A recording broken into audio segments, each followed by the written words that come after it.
চাকরিটা আমি পেয়ে গেছি বেলা শুনছো, এখন আর কেউ আটকাতে পারবে না।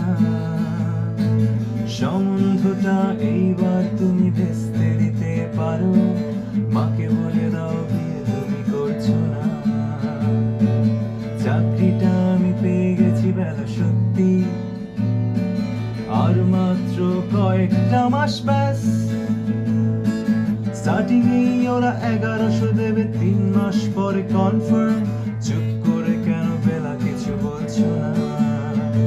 এটা কি 2441139? বেলা বস, তুমি পারছো কি শুনতে? 10-12 বার রং নাম্বার পেরিয়ে তোমাকে পেয়েছি, দেব না আর কিছুতেই হারাতে। হ্যালো 244